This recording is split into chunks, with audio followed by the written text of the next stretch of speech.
வீட்டில் தோசை சுடுறதுக்கு மாவில்ல. சரி இன்னைக்கு ஒரு நாள் கடையில் சாப்பிடலான்னு சொல்லிட்டு நானும் எங்கள் அம்மா ஸ்கூட்டி எடுத்துகிட்டு கிளம்பிட்டோம். ரோட்டில் போகிற வழியில தான் பார்த்தீங்கன்னா இந்த பொம்மை கடையை பார்த்தோம். எந்த பொம்மை எடுத்தாலும் பார்த்தீங்கன்னா 100 ரூபாவாம். என்னோட தங்கச்சி பார்த்தீங்கன்னா அதுக்கு பிடிச்சிருக்குன்னு சொல்லி அந்த யானை பொம்மையும் அந்த ஆமை பொம்மையும் எடுத்துகிட்டு வந்துருச்சு. கடைசியில் பார்த்தீங்கன்னா எதுக்கு வந்தோமோ அந்த வேலையை கரெக்டாக பண்ண உட்காந்தாச்சு. இந்த வேலை தான் என் வாழ்க்கையிலே முக்கியமான வேலை. என்ன வேலைன்னு பார்த்தீங்கன்னா சாப்பிட போகிறது. அப்படி நான் என்ன சாப்பிட போகிறேன்னு பார்த்தீங்கன்னா சோளாபூரி தான் வாங்கி சாப்பிட போகிறேன். எனக்கு பார்த்தீங்கன்னா சோளாபூரி ரொம்ப பிடிக்கும்.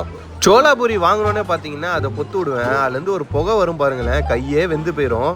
இந்த பூரிக்கு பார்த்தீங்கன்னா சைடிஷ் பார்த்தீங்கன்னா சென்னா மசாலா கொடுத்துருந்தாங்க. அது கூட பார்த்தீங்கன்னா பச்சை வெங்காயம் கொடுத்துருந்தாங்க.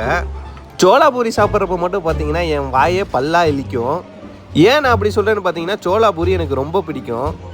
எங்கள் அம்மா பார்த்தீங்கன்னா ரவா தோசை ஆர்டர் பண்ணியிருந்தாங்க.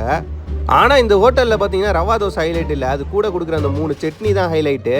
வீட்டுக்குள்ளே வந்து பார்த்தோன்னே பார்த்தீங்கன்னா ஆதி செம்ம க்யூட்டாக தூங்கிட்டு இருந்தான். அவனை டிஸ்டர்ப் பண்ணவே தோணலை. இந்த வீடியோ உங்களுக்கு பிடிச்சிருந்தா லைக் பண்ணுங்கள், மறக்காமல் நம்ம சேனலை சப்ஸ்கிரைப் பண்ணிடுங்க.